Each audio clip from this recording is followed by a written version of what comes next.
then, you know, okay, so this is a great question. So I just saw a movie recently about Buddhism, and in it there was a saying, and the saying has really resonated with me.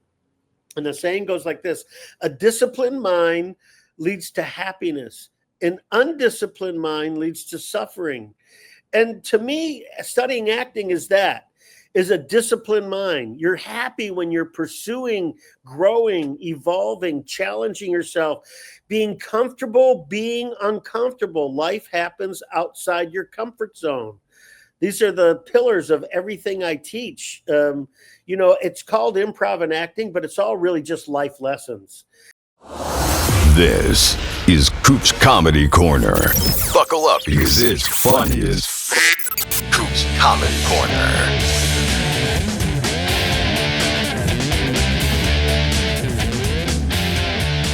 Welcome to Coop's Comedy Corner. I'm your host, Steve Cooper. I want to give a shout out to Laurel Lanes, who's my sponsor. You know, Laurel Lanes is the ultimate entertainment center. They have 60 lanes of bowling. They have state-of-the-art arcade games. They have a private luxury suite. I mean, there's something for everybody. And it's great for corporate events, birthday parties, or a night out with friends. And they got an on-site restaurant, which I do a monthly event called Cocktails with Cooper, which is a networking event. And if you do your first networking event with them, they'll give 10% back of their sales to your charity of choice.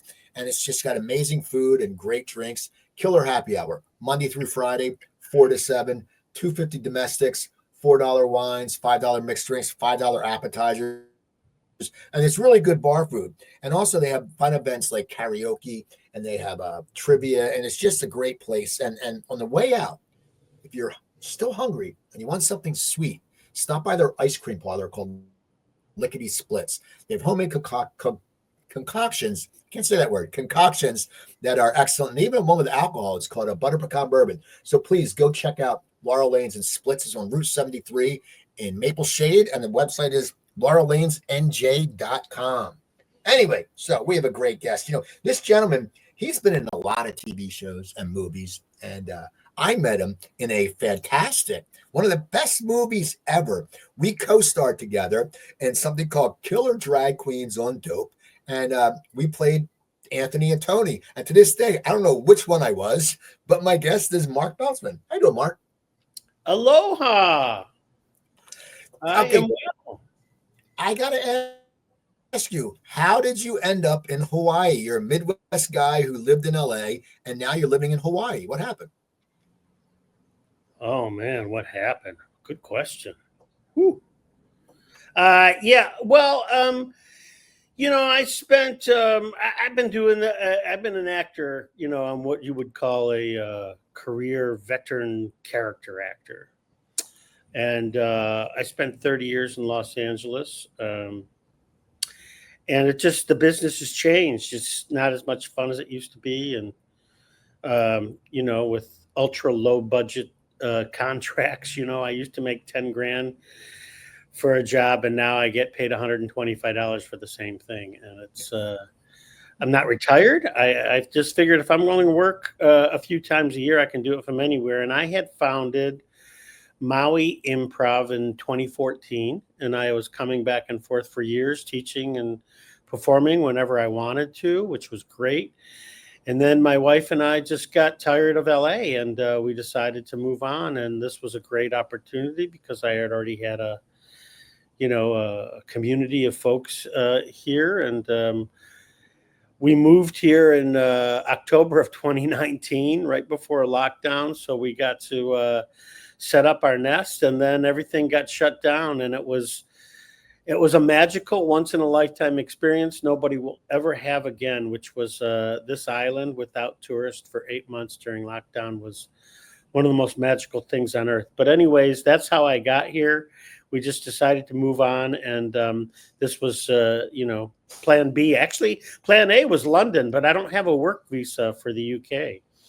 I visit and teach there often, and I perform there often, but in order to be employed in any regular gig or work as an actor on a movie or TV show, you have to have a visa. And I don't have one, so this was plan B, and I love it.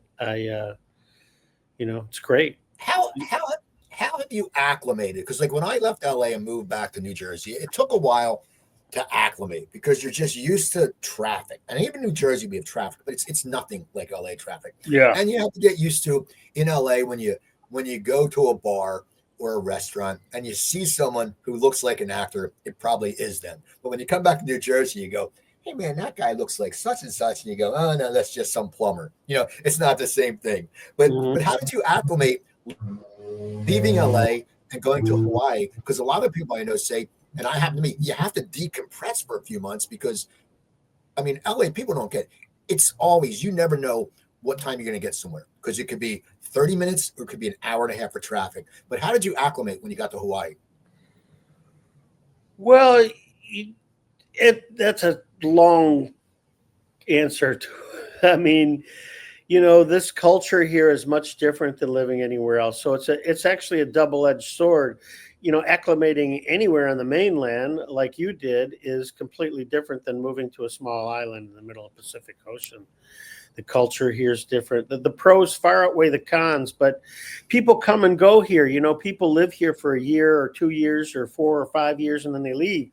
So people don't let you into their circles at all here until you've been here for 5 or more years. So it's very challenging on many levels. But what happened was during the pandemic, we were on lockdown here in Maui as well, and you couldn't be in a park. You couldn't be on the beach. You'd get a ticket or get arrested. But there's no maritime law. So as long as you were in the water, the cops left you alone. So I started swimming 7 days a week just to get the fuck out of the apartment. And I still do it. 5 years now. I swim every day, 7 days a week, every morning. It's how I start my day. I never thought at 64 years old I would look forward to exercising. And I spent an hour and a half in the ocean today, diving in the reef and, swimming with octopus and lobsters and starfish and turtles everywhere. And as you can see the picture behind me, I swim with that dude every day. And so it's a completely different culture here, and acclimating is very challenging on so many levels. But I've managed to find my footing and find my way. I travel a lot. I spent a couple months in Europe last year teaching and performing in London for a few weeks. I spent a month in Italy teaching in Milan, and an international improv festival in Rome I was invited to, Tuscany, Padua, just outside of Venice. So I travel a lot for teaching and performing, and I play in the orchestra. I play tuba. I've played tuba since I was a kid, since I was in 4th grade. So I've managed to get hired by the Maui Pops Orchestra. I had a great concert on Sunday at the MAC, which is the Maui Arts and Cultural Center. It's the biggest venue on Maui. And I play in the Maui Community Band. So I play a lot of music, and I audition and work on stuff in Oahu. I was on Magnum PI. I was on NCIS Hawaii. I did a movie with Zach Galifianakis, the live action version of Lilo and Stitch. I have one line and a small scene, but that hasn't come out yet. So I still work, and like I said, I'm finding my footing, and acclimating is a loaded question here as compared to on the mainland. It's just a completely different world and a different culture. But like I said, the pros far outweigh the cons. And I don't think I'll spend the rest of my life on Maui, but I'm definitely in no hurry to go anywhere. I'll tell you that. It's a great life.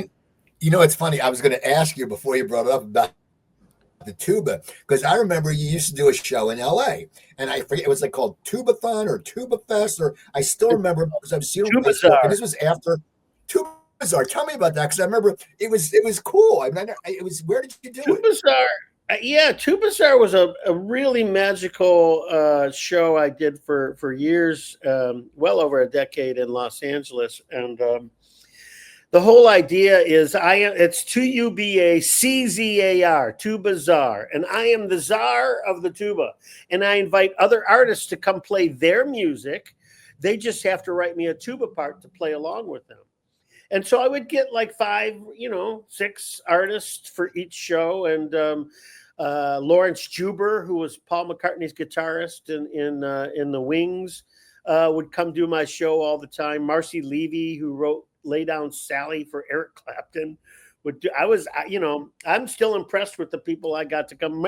The great Harry Dean Stanton came and did my show, and great folk musicians from Los Angeles, Gary Stockdale, Cynthia Carroll, Amy Englehart, these brilliant songwriters, and they would all come do my shows, and we would form a band for the night, and it was really a fun night of just really playing some magical music with some amazing people. And this is something I've done my whole life and my whole career, is I surround myself with people who are 10 times more talented than I am, and I try and keep up with them. And as I always say in my classes, life happens outside your comfort zone. So I practice what I preach, and it's important for me to walk the walk and not just talk the talk. So I am constantly putting myself in uncomfortable situations to rise up and meet the occasion. And I really enjoy that in life. Now, how did you get involved? I know you ended up in Chicago, but you're from Michigan originally, right? Yeah, I was born and raised in Detroit, Michigan. And like I said, I played tuba, and then I did a lot of commercial work in Detroit, and a lot of TV commercials. It all started because my best friend Robert Teachman worked for one of the biggest photographers in Detroit named Amin Harani. And Amin was responsible for my career. He gave me my first TV commercial, which was a still shoot. It was just photos of a guy played Tony Baker, the high-low driver who drove his forklift into 400 refrigerators. And it was in all the, newspapers and ads and TV and stuff. And that was my first real big break. Before that, I had done another photographer named Charlie Schritty asked, could he borrow my tuba for a magazine chair ad? And I said, sure. And he said, you want to be in it? And so the first thing I did was a magazine chair ad for Lazy Boy chairs. And then that TV commercial. And then I just, I was playing in 3 symphonies after college. The St. Clair Shores Symphony, the Scandinavian Symphony, and the Allen Park Symphony in suburbs of Detroit. And then I just dropped music for acting, and I really pursued it and moved to Chicago, where I was a founding member of what's called IO, Improv Olympic. And then I got hired at Second City and worked there from 1985 to 1991. And then I got swept off my feet by managers and agents who convinced me to move to Los Angeles and represented me. And I spent 30 years doing movies and television in Los Angeles. Yeah. Tell me more about the founding member of IO, because I know IO because I used to do comedy with Adam McKay, who Adam ended up at IO. Sure, yeah, he was after me. Mm-hmm. So good. I was going to say, how does one become a founding member? Like, was it you and a few guys' ideas, or how? Because it's IO's Del Close, and everyone knows. But what happened? Yeah, Del was the guru. Del was the guru of all improv, man. He was my mentor. He was my friend. He was my neighbor. I drove him back and forth to class all the time. But the way that started was Sharna Halpern was the founder. She actually was part of what Improv Olympic originally started and what morphed and became theater sports. And that was started by a guy named David Shepard, who's legend in the improv world. And David Shepard started Improv Olympic, which became theater sports. And Sharna Halpern was a part of that. And Sharna hired Del to teach classes, and she took the name Improv Olympic, and she created the theater that Del was, the guru to all of us. And she organized the classes and did all that. And then when I started studying with Del, she formed the first long-form improv group. Now, long-form improvisation has always been done as part of short-form improv or other groups. It was started by the committee in the late 60s in San Francisco. And Del was the director of the committee. And so Sharna took the name Improv Olympic and started the very first group to ever perform long-form improvisation as a show in and of itself. In other words, it wasn't part of another improv show or games or short form. People would actually pay money to come in and see a Herald, which was a 45 to an hour long structure that Del was teaching us. and she formed a group called Baron's Barracudas, and that was named after a character that Dell voiced in Diver Dan called Baron's Barracuda. So we took that name and we formed the group Baron's Barracudas, and we were the very first group in Improv Olympic. And so then she started getting other long form groups. The Improv Institute was another theater in Chicago. They also had a long form improv group, and she started a competition. So we would compete, the groups would compete against each other, and the audience would vote on different categories like teamwork. Did you use the theme, structure? All of that stuff was voted on by the audience. And of course, for the most part, Baron's Barracudas was kind of like, we would always win because it was an amazing group of people. We were just really excited about the art form, about passionately pursuing improv. None of us got paid to do this back in those days. Improv now is a worldwide enterprise. I can go anywhere in the world and teach a weekend seminar in improvisation and acting. But back then, it was just an art form and a passion, like being a painter. You just did it because we did it 7 days a week. It was the most fun I ever had in Chicago back in from 1985 to let's say 88. And then I got hired at Second City, and I was in Second City Northwest, and then Second City ETC, and then Farley, who was originally hired as my understudy. Actually, Dell put him on main stage. Farley went to SNL. I replaced Farley on main stage, and then I just moved out to LA to pursue, movies and television. What was it like? Well, first of all, who was in that original, in the Barracudas, Baron's Barracuda? Who was in that group? Joel Murray, David Pasquesi, Chris Barnes, J.J. Jones, myself, Howard Johnson, who's a great biographer of all this work. He did a book about Dell. He also did a bunch of books about Monty Python. He's the biographer for Monty Python as well. And Honor Finnegan was one of the girls. And let's see, that's 8 or 9. There was like 11 of us. So I'm missing a couple people. I can't quite remember all of them. Jack Wells was a guy, and Larry something. Those were the people. Well, why did you decide to go to Second City then? Because was that like upgrading, or was your time, had you been at Improv Olympic long enough? I mean, what made you shift? Well, Second City was the carrot everybody was chasing back in those days, for sure. That was the launching pad, actually shaped comedy as we know it today. That's, Del Close, Harold Ramis, John Belushi, Bill Murray, John Candy. Those are all my idols and heroes, and I got to work with most of them. I think almost all of them, except for maybe John Belushi died before I got there. But, that was like the standard, and those people shaped comedy as we know it today, especially people like Dell, who taught everybody, and Harold Ramis, who directed all these brilliant movies with all those brilliant actors. And so I was in a group called the Detroit Times Theater Company. That's where I met my wife, Beverly. We've been together 42 years now. And I love her to death. She's a great lady. And so I met her there. And then I moved to Chicago to start taking classes with a guy named Michael Gelman, who's also one of my heroes, mentors, and former directors. As a matter of fact, Michael Gelman and I performed together for the very first time ever that I can remember in Rome last year. He and I were both teaching workshops at the Welcome Festival in Rome in 2024 in May. And so Michael and I got to close the entire week-long festival with a show that we put together and included the rest of the cast. And so Michael called me one day. I had taken a class with him in Detroit because Jonathan Round, who was the director of Detroit Times Theater Company, brought him to Detroit to teach a workshop for the Detroit Times Theater Company.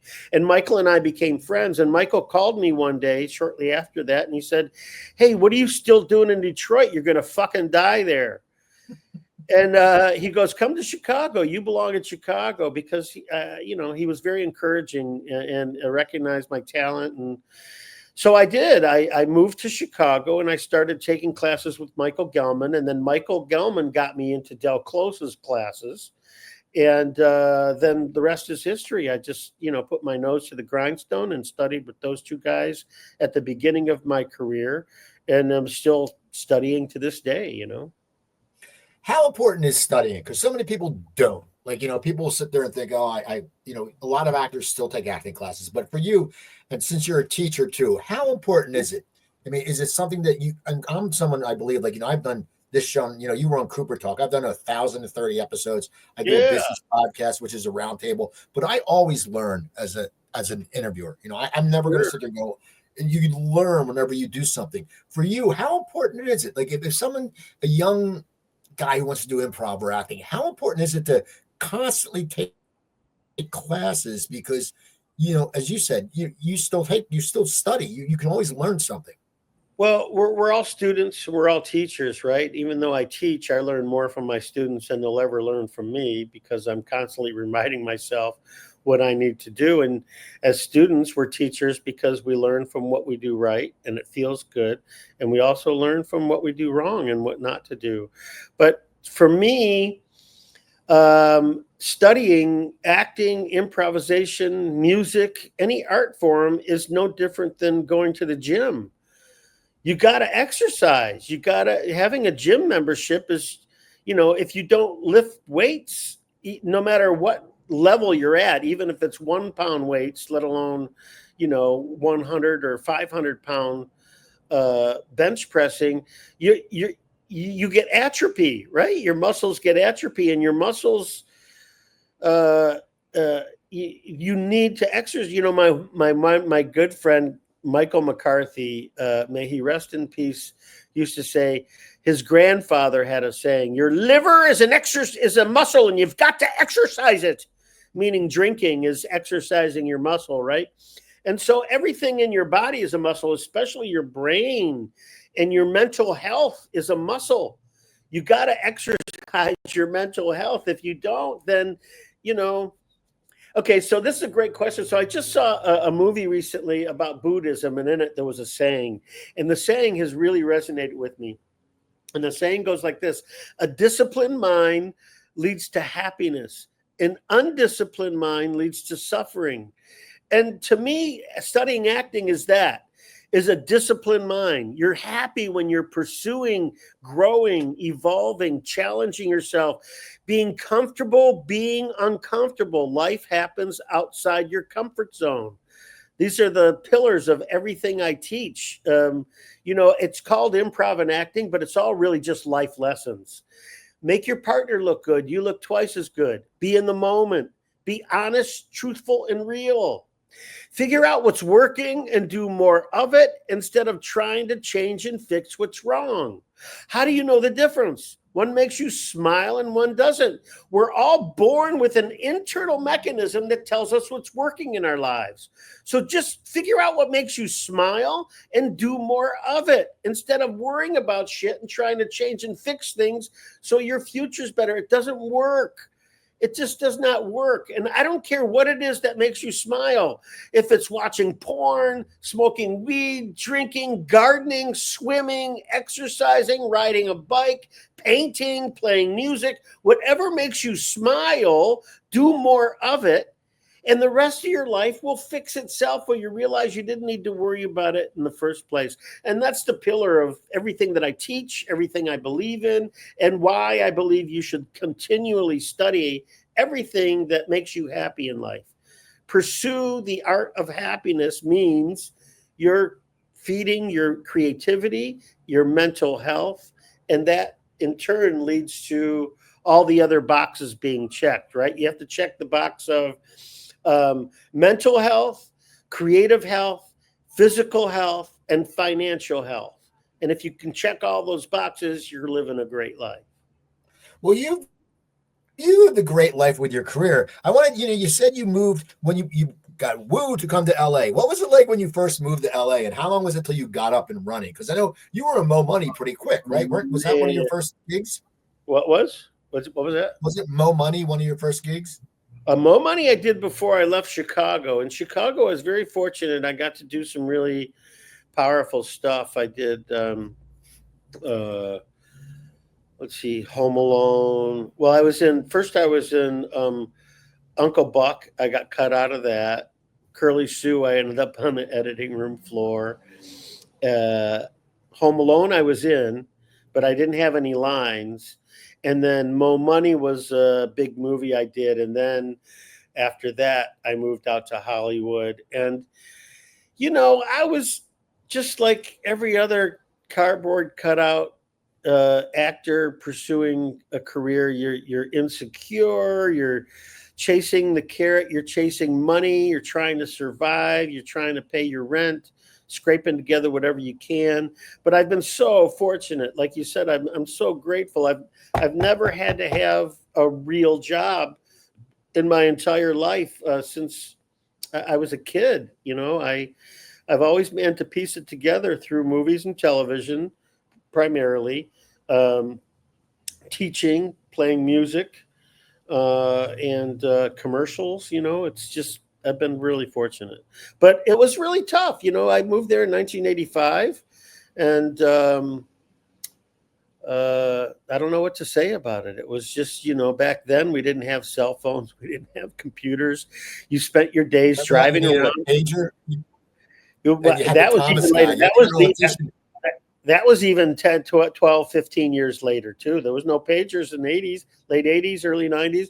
We spent most of our time, I would have probably, if I was lucky, 3 to 5, maybe even 7 auditions a week.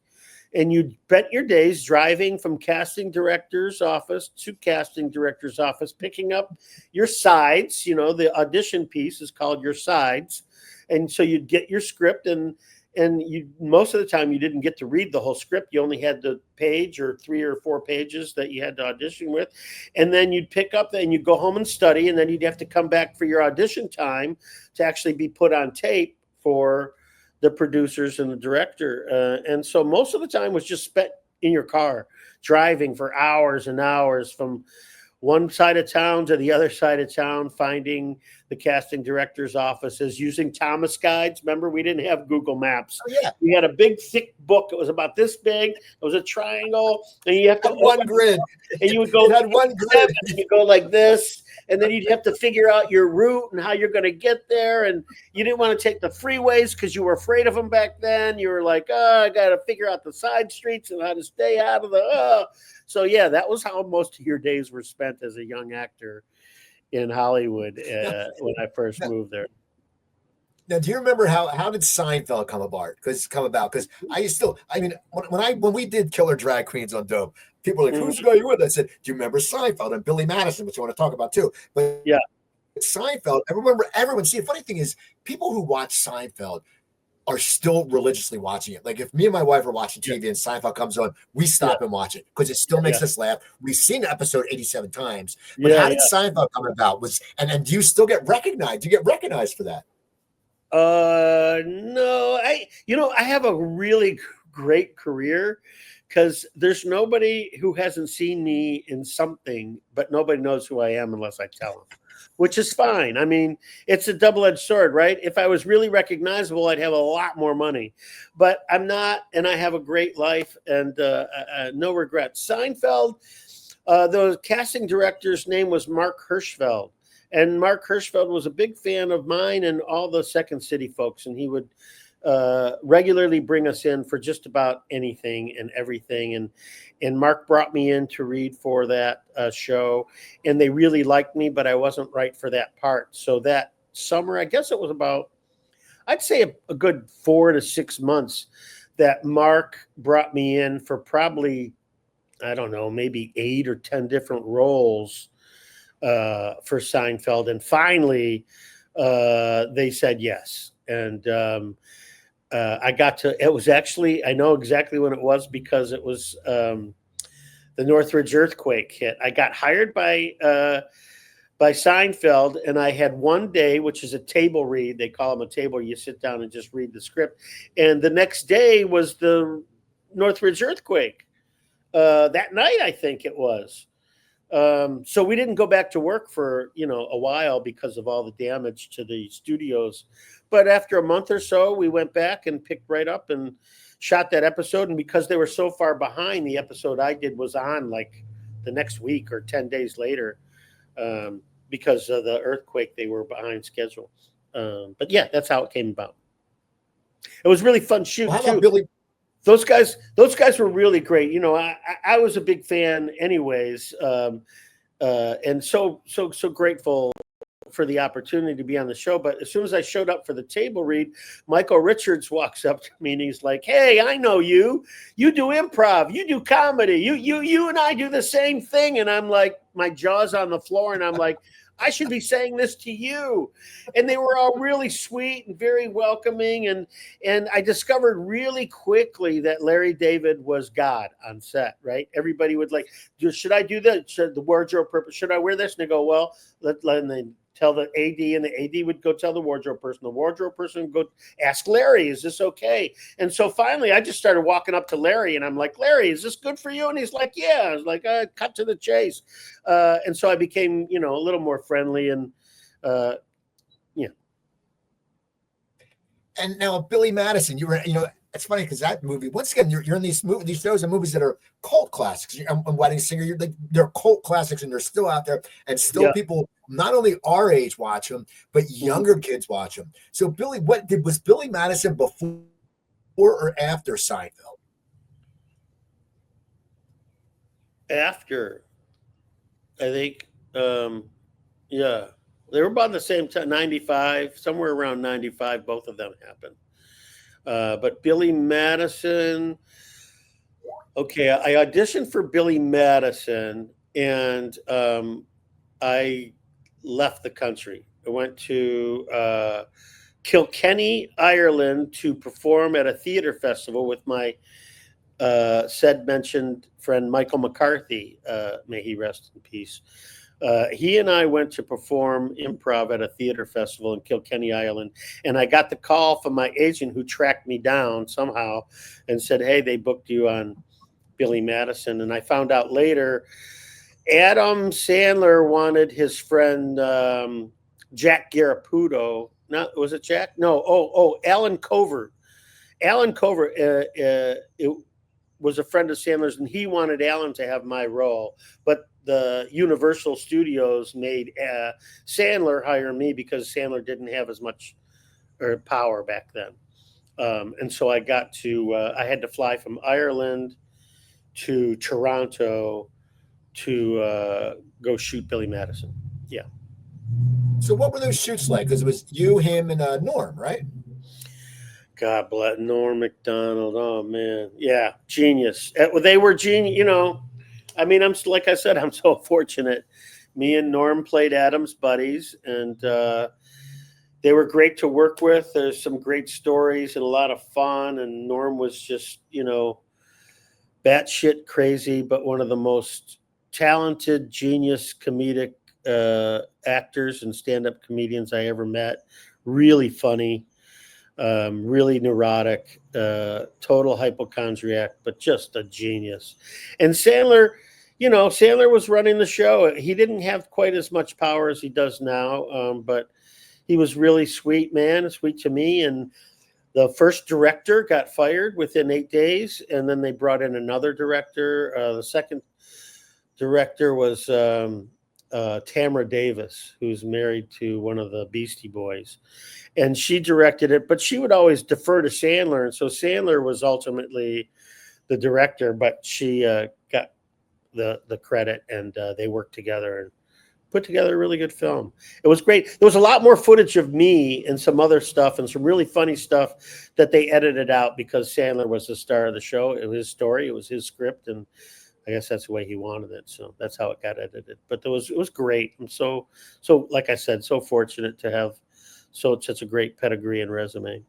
Now, when that happens, like you said, you got cut out Uncle Buck, you got cut out of this, you got cut out of that, and your scenes get cut out. How does an act, as a young actor, how did you take that? It's probably changed now because it's part of the game. But when you sit there and you're delivering some killer lines with Adam, and all of a sudden it gets taken out, as a young actor, does it fuck with your head? Like you sit there and go, oh man, I thought I was right on the mark, but maybe I'm not. I mean, how does a young, because this was years ago, how does a younger actor deal with that? Well, I mean, it's sort of, you kind of take it personal on some level with some of the stuff getting cut out of movies like Uncle Buck and Curly, which is just really fun to do. Great scenes, great work, great writing, and it just doesn't make the cut for whatever reason. But what you learn early on in this industry, if you work enough, if you're fortunate to work enough, is you have no control over anything but yourself. You just show up and do the best job you can. And I've seen shows for decades where I go, oh, if I knew they were going to edit it that way, I would have played it differently or put a different speed, or take, or put the emphasis here if I knew it was going to be edited that way. So you have no control over that. But yeah, I mean, early on, and even now, I guess sometimes you can take it personally, but I've learned to not take any of this stuff personally, man, because it's so easy to go down a rabbit hole of. There's look at it this way. There's no such thing as making it or having it all. If you're fortunate enough to be making $1 million a movie, there's somebody who's making 5. And so you want to get that. And then you start making $5 million a movie, and there's somebody making 8. And then there's somebody making 12 and somebody making 20. And there's no such thing as making it. You always want to evolve, and you always want to get a higher ranking or a higher credit. You want to be above title. But as character actor, we never pursued those things. Somebody told me really early on in my career when I first moved to LA, second city, second banana. Meaning you're a character actor. You're never gonna be the lead. You're always gonna be the guy who makes everybody else look good, which is the basis of being an ensemble improv actor and trained in ensemble improvisation, because our job at Second City is to make your partner look good and you look twice as good. So that was the basis of my training from the beginning of my career, and that's what I've always done. That's what I've always pursued, is opportunities to make other people look good, which hopefully in turn makes me look twice as good. Now, you also ended up in The Wedding Singer. Did Adam call you for that part, or how did that happen? Did you have to audition, or did you know him? Like, because it seems like a lot of comedians are like that. They look out for the people, and I want to talk to you about that, about the whole Chicago guys, because you guys are so close on Facebook and everything, the whole group. But did Adam say, I want you in this part, or how did that end up playing the Flock of Seagulls guy? Well, Adam promised me a part in Happy Gilmore, and my part got written out before they even started filming. And when they did The Wedding Singer, was just Adam tossing me a bone and asked me, did I want to do that part? And I said, sure. That was very, very generous of him. Now, I want to ask you about one of your most best movies you were in. It was a beautiful little ensemble piece called Killer Drag Queens on Dope. I don't know if you remember that movie, but it was directed by the wonderful Laz Sarek. I don't know if you remember it. That's where I met you. Laz is a good dude, man. Yeah, Laz wrote script, and he worked for one of my best friends, was named Frank Barron. And Frank is no longer with us. May he rest. Frank was friends with Clark Weaver. Frank was good friends with my friend Clark Weaver. I remember Frank. We used to go to Clark Weaver's parties. He had a beard. He was gray. He was like 35. He was already gray, and he had a beard. Frank, I'm still really good friends with his widow, Susan Barron.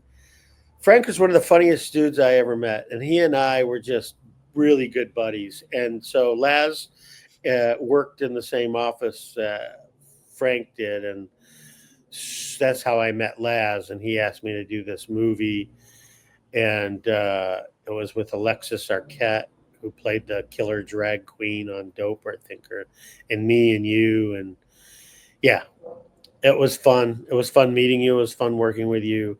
I didn't exactly have great fond memories of that shoot, but so be Well, it. you know what's funny about that shoot?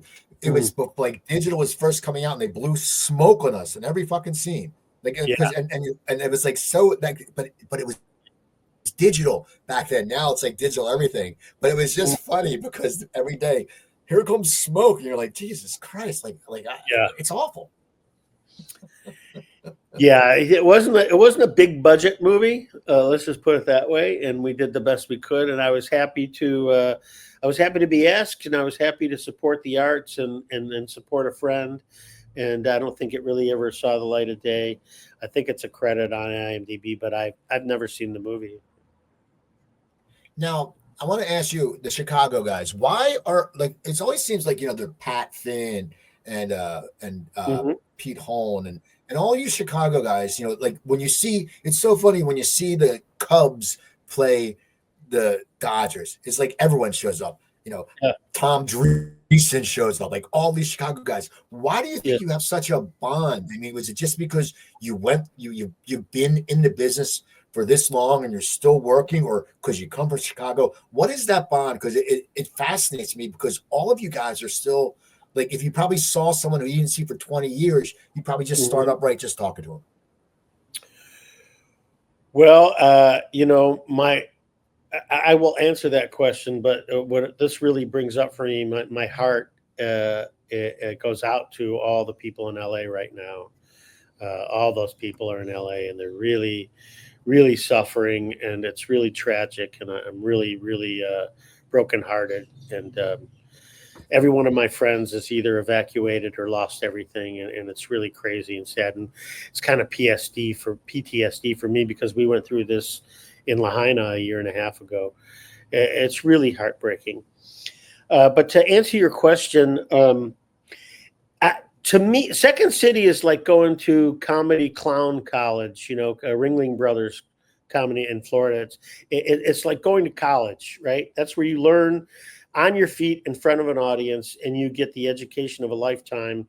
And you're doing 8 shows a week, and you're performing, and you're learning, and you get more stage time and theater time and writing your own sketches. So you get to learn comedy, you get to learn sketch writing, you get to learn performing, you get to learn comedy timing, what works and what doesn't. When you're in the touring company, you get the privilege of doing scenes that have been written by all the actors who worked at Second City before you. So when I was in the touring company, we would do scenes written by John Belushi and Bill Murray and John Candy, and the scenes they wrote taught you how to make a comedic line work, or find out why it doesn't work. And so the point is this: it's like going to college, and it's like being in a fraternity. There are very few people essentially that have ever been hired at Second City. If you look at the list, it's a few hundred long, but Second City is 50 years old. So it's a very exclusive fraternity.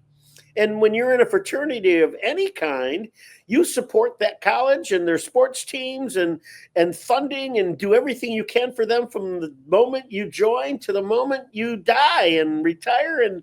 And so we're always in that fraternity.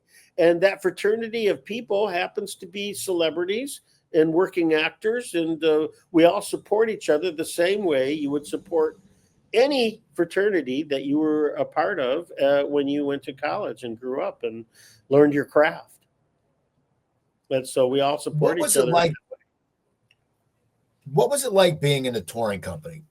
When you say, now, are you doing gigs? Like, are you doing theaters, or are you doing, like small gigs, big gigs? I mean, did they just send you out on the road, and whatever they booked, you'd go? I mean, I always wonder, because when I did comedy, I remember one thing I remembered was I was playing at a casino comedy club in Atlantic City, and I got to stay in this cool room, and I was there for a week. And then the next week I'm in Erie, Pennsylvania, and I'm sleeping in a converted trailer park, and I'm playing a place. I remember it was called the Split Rook Club, and it was a rock club. So you're on stage, and there's like a down where the floor is, and then there's people, and it was awful, like the worst acoustics. Like you had to scream. So it was, and then you look down. So that's what it was like. That. What was it like for improv? Because you had the Second City name connected to it, but what was Well, it like that's when it. you were? Yeah, we were working for, the king of comedy of Second City, especially back in those days.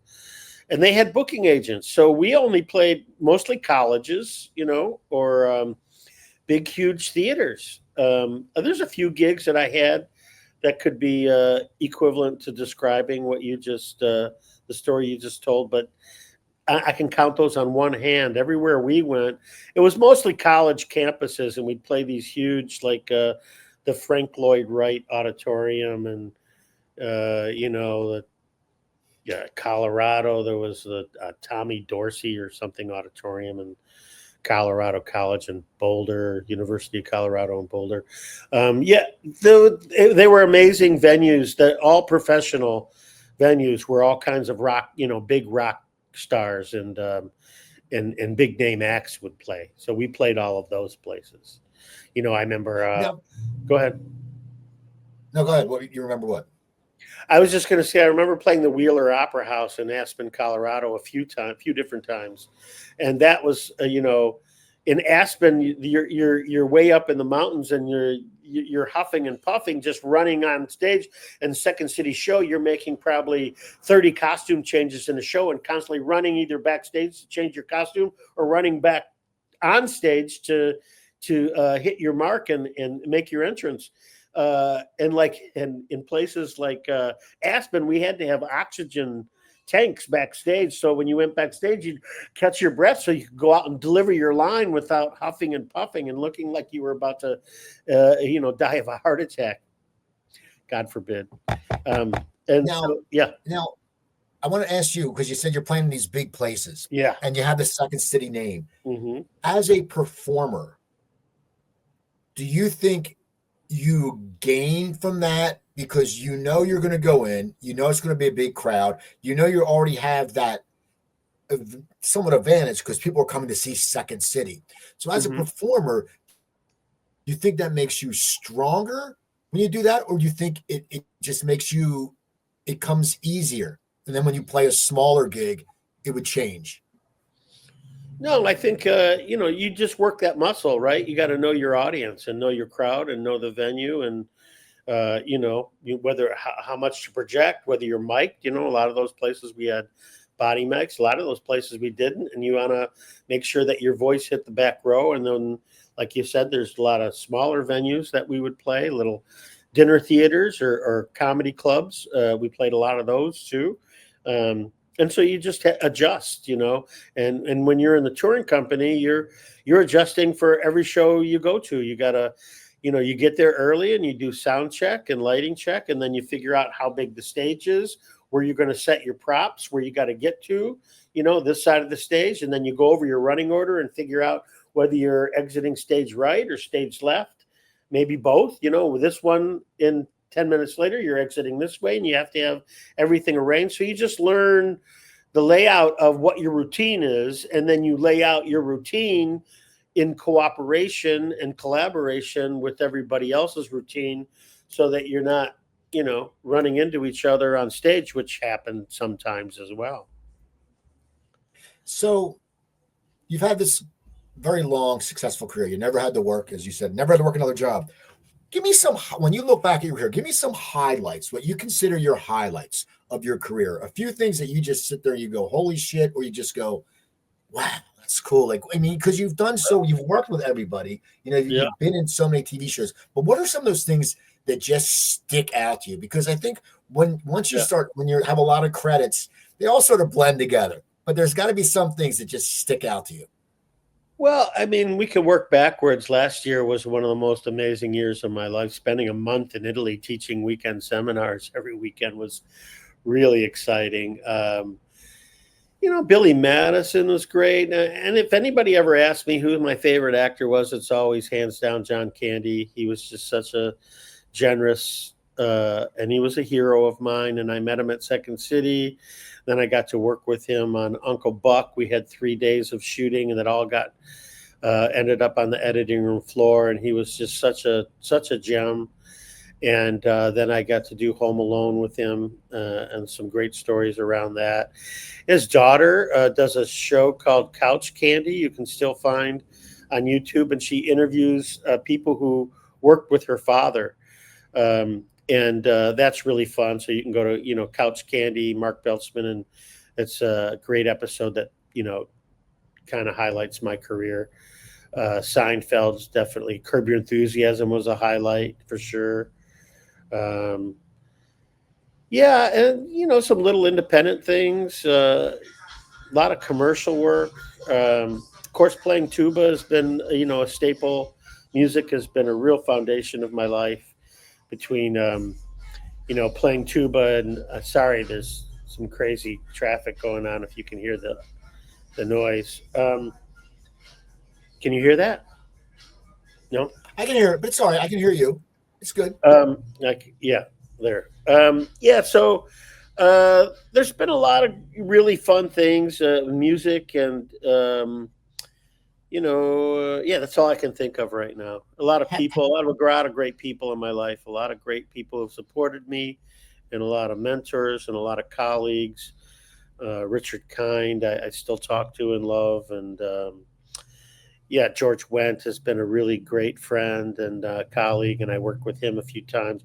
He and I did a musical together for years called Reanimator the Musical, and that was really a lot of fun. We went to Broadway to do the New York Music Festival, and then we all flew to Edinburgh and did the Fringe Festival in Scotland for a month in 2012. Yeah, those are some highlights. Has there been any time in your career that you sat there, and you're on a dry spell and you think, what am I doing? I'm going to walk away. Has that ever happened? Because I know, as you said, you haven't worked a regular job. Have you gone through that ever? Well, I'll tell you, I always thought I'd be $1 million movie star, and it still hasn't happened. I still believe my best work is ahead of me. I'm not retired, and I love nothing. I love more than being on a movie set or a TV set and working as an actor in front of the camera.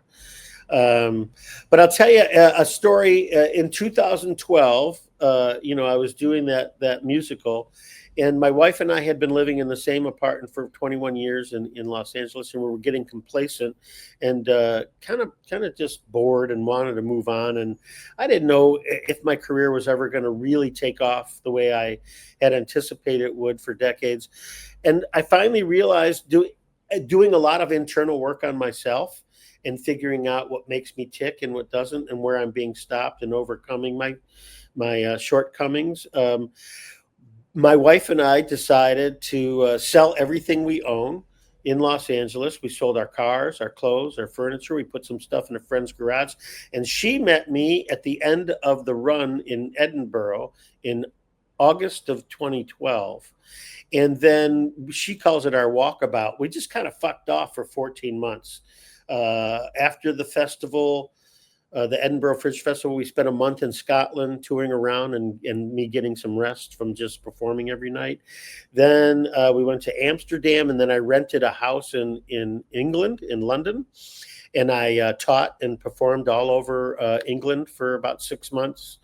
And it was one of the most exciting years of our life. We went from there to New York, spent a few months there teaching and performing, and then taught my way across the country back to LA, where we found another apartment. But from 2012 to 2013, late 2013, we were literally on the road. I was literally homeless, and it was one of the most exciting years of our lives. And I taught everywhere I went, and living in England was great. I was making a fortune teaching, but we had to I had a drawer that was literally like a cash machine. And we don't have anything to show for it because the cost of living in London is really expensive. It was like 2 or 3 times as much as living in New York. But we had a great time and really enjoyed that year of just kind of, fucking off and living like a homeless person out of our suitcase for 14 months before we got back to our place in LA. And that was a really exciting time. I love Now, do you, how much do you think the industry's changed? You said besides the pay, you said earlier, and I've heard that where, when you were a guest, the people who used to be guest stars are now people who had a TV series before because movie stars are coming down to TV. So it's a cycling down. So the person who would be the guest star is now like fourth on the sheet or fifth on the Yeah. sheet. Besides that and the money, how has LA and the entertainment industry changed in your eyes? Someone who's been a veteran for a very long time. Well, it changed dramatically. I mean, back in the heyday, movie actors didn't do TV, and TV, and so because there was that was the system. Then there was a lot of work for us character actors doing TV commercials, voiceovers, smaller parts in TV shows and movies, and then the industry sort of morphed into everybody did everything. And so the A-list actors were doing all the voiceovers in TV commercial, and that made less work for us as character actors. And if you weren't really famous or in the $1 Million Club or didn't have that kind of representation or management, then you were kind of like, swept either under the carpet, or if there was an opportunity for somebody in a bigger, they were casting a big part in a movie and you kind of fit the little role at the bottom, then you got that. But then what happened is diversity kicked in, right? And so even if you had a really high pedigree and resume, they needed to hire an ethnic person, an African-American person, an Asian person, a gay person, a woman. There was cross-gender casting because they were looking at diversity. So the more diversity rose up, the less opportunities for us as character actors would happen. They don't hire short, fat, white, bald guys anymore. They'll give the part to, an ethnic background person or, somebody of a different ethnicity. And so and then ultra low budget contracts came in. And that kind of happened because the commercial strike in 1997, we kind of lost everything and never recovered. The producers and the studios all hired guns, hired big guns to be lawyers and strike negotiators and do all the negotiating. And actors thought they could do it all themselves, and they blew it. And they gave away everything, and we never recovered. The producers now get everything. We don't have quotes. I used to have a quote. Like if you wanted to hire me, you had to pay me $5,000 or $10,000 to do anything. Now, because of ultra low budget contracts, I get paid $125 to do the same job I did when I was getting paid $5,000 or $10,000. Then they only hire you for a half a day instead of a day because they don't want to pay you for the whole day in a SAG wage. And then it trickles down, right? It just keeps trickling down to get less and less work. Then they make the insurance premiums higher. So not only are you making less, but you can't qualify for insurance. You can't qualify for the benefits that you get as a union member. And so they just keep pushing aside all of us older character actors, and we get less funding, we get less support, we get less money. I lost my health insurance years ago because I can't make the minimums that they require, and it's sad. And it's what's going on in the world today. There's an epidemic of corporate greed. There's crushing all of us, and they just shot that CEO of the healthcare industry and killed him. And I bought these glasses 2 weeks ago. Right, I needed new glasses. I needed progressives because I can't see the music on the stand anymore. How much do you think the copay with insurance costs for these glasses? $120. $716 copay with insurance for a pair of glasses. And that's what's happening to all of us. Going back to your question about the industry, everything trickles down, and us as the common man and, just trying to make a living to put things together are getting less and less support from the system, from whatever you want. I mean, check every box is just, but I'm not complaining. I'm not judging. I'm not criticizing. I'm the luckiest man in Bedford Falls. I have the greatest life on earth. I get to swim in the ocean every day. I swim with turtles. I play music. I still get to do movies and television. I get to teach workshops everywhere in the world. I'm the most fortunate guy in the world, so I don't want this to be perceived as bitching or complaining. I always say, you want to hear an actor bitch, give him a job. Because Exactly. that's what we do. We Okay, bitch about working. We bitch about not working. It just you goes on. bitch about crafty. You bitch about crafty. You I gave up bitch bitching about a the long time food. ago, man. I am the luckiest guy on earth. Thank God. I'll drink to I that. have one final question for you. Mm-hmm. Someone comes up to you and they say, Mark, I want to be an actor. I want to do improv. I want to move to Hollywood.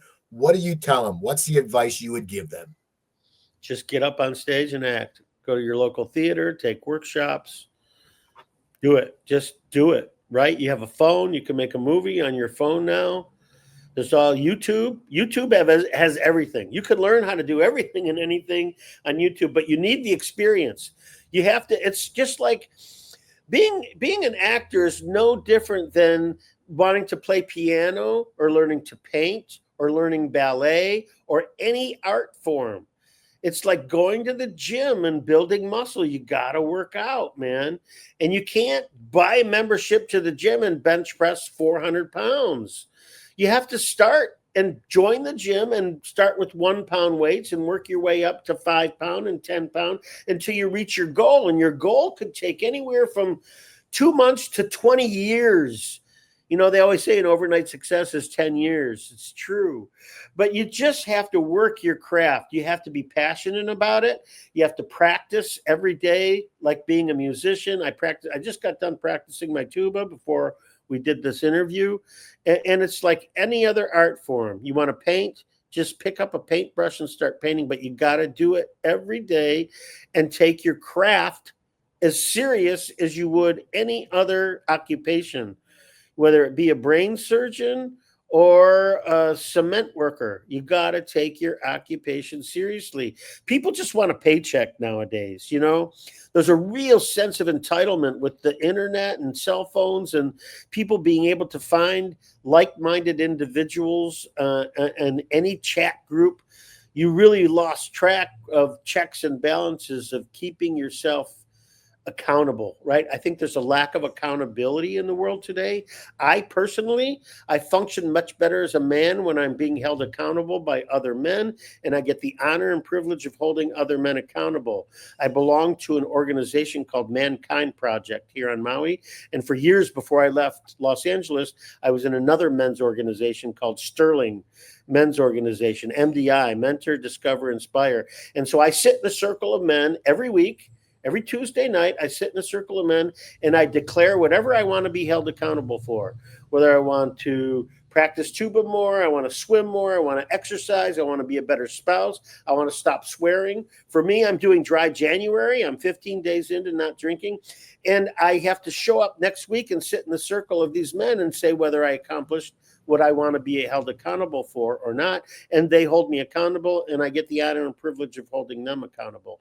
And so my point is this: there's a huge lack of accountability and integrity in the world today, whether it's politics or corporate greed, or, you know, there's people fucking looting in these fires. What the fuck is wrong? What are you thinking? And again, I just want to send out prayers and thinking about all of my friends and people I know and people I don't know in Los Angeles who are suffering through these very challenging times. This too shall pass. Just be patient. You know, what I teach all my students is get out of your own way, eliminate self. Let it happen to you instead of you working so hard to make it happen. And again, I just want to end with this one pillar. Figure out what's working and do more of it instead of trying to change and fix what's wrong. How do you know the difference? One makes you smile and one doesn't. We're all born with an internal mechanism that tells us what's working in our lives. So figure out what makes you smile and do more of it, even in the most tragic of circumstances. So God bless everybody in Los Angeles. Thank you so much for having me on today, my friend. It's good to see you again. And, I'll leave it at that. How can people find out about your workshops? How can people find Mark Beltzman? Is there a website? What do you have? It's called markbeltzman.com. Okay. You can find me on Facebook, Instagram. I post all that stuff there. But yeah, I have a website, markbeltzman.com, BELTZMAN. And everything I do is posted on there. The concerts at the Maui Pops Orchestra and all my classes and workshops and everything else I'm up to. So people look up markbeltzman.com. And if you're going to Maui, see if he's going to play the tuba and you can go see him. Yeah. Look on the website. Maybe. Absolutely. Look on the website. Awesome. Exactly. And people, you can go to YouTube. First of all, I want to thank Jimmy Coran from Trainwreck, Comedy Trainwreck. He produces a show. He's got a great, helps out a lot of Philadelphia comics. Feel better. I know you're not feeling well, man. Thanks a lot for showing up, buddy. And check out Jimmy and check out Comedy Trainwreck. It's got great shows with Coleman Green, Corey Alexander, John Kensel, Julia Scotti. There's a bunch of them. Go to YouTube, watch my past shows. While on YouTube, also look up the Coop Tank. That's my weekly business YouTube show. I have 3 local business people. We do a seminar about networking, about motivation and things like that. It's great. Go to coopertalk.net, which Mark has been on twice. I have 1,035 episodes. I recently posted Matt Servito, who is Agent Harris in The Sopranos. So that's about it. And if you're in South Jersey, go to Laurel Lanes and Splits Bar and Grill. You might see me there. I have every first Wednesday of the month. It's Cocktails with Cooper. We get about 70 like-minded individuals who want to help each other out in the business world. So please check it out. Check out Mark Beltzman. I'm Steve Cooper, and I'll talk to you all next week. Have a good one. Cooper Talk. Aloha, brother. Coop's Comedy Corner.